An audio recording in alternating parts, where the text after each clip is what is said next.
en atténuation globale du son, mais finalement que satisfaisante au niveau de la qualité de la restitution du son, les ailettes Earpad et surtout les Alpine Music Safe Pro, filtre Silver et filtre Gold, les deux meilleurs pour la musique de notre échantillonnage. Ces deux produits coûtent tout de même respectivement 21 francs 33 et 34 francs la paire.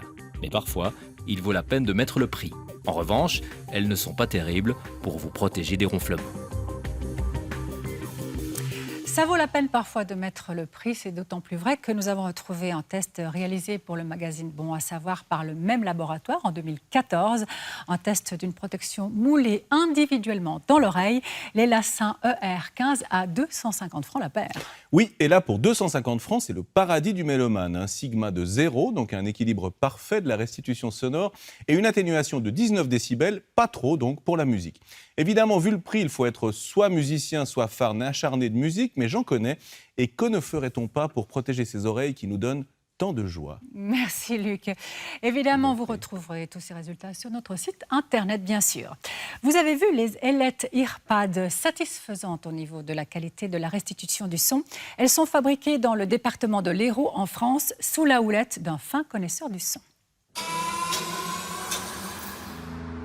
À Castries, près de Montpellier, une fabrique de protection auditive vient de sortir de terre.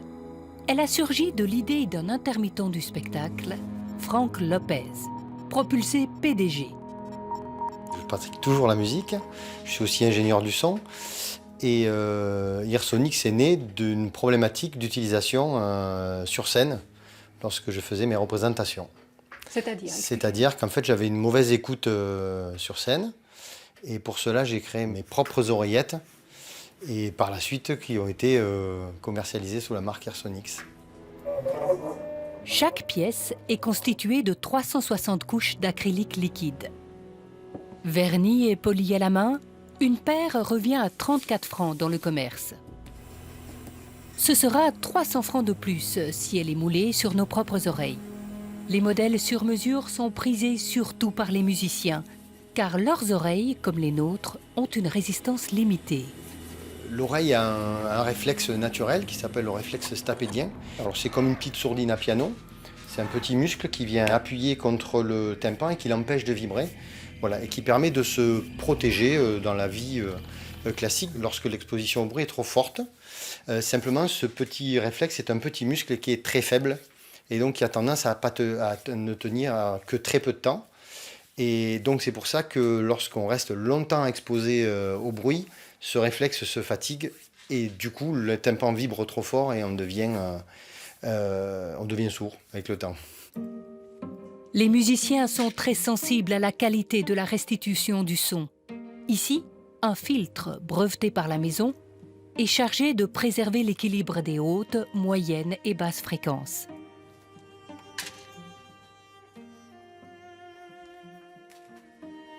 Il protège de 15 dB. C'est le SNR, voilà. Donc lorsque vous êtes exposé à un bruit extérieur de l'ordre d'une centaine de dB, vous redescendez à 85 dB. On a choisi ce niveau d'atténuation-là, car c'est le niveau médian dans lequel on englobe la quasi-totalité des utilisations. Alors pour des expositions vraiment extrêmes, il y a d'autres types de filtres. On serait devant un marteau-piqueur, une machine-outil, une perceuse, et où là on a vraiment envie de s'isoler complètement et pas de se protéger. Du filtre dépend aussi le temps qu'on pourra rester exposé à un volume sonore sans dégâts pour l'ouïe.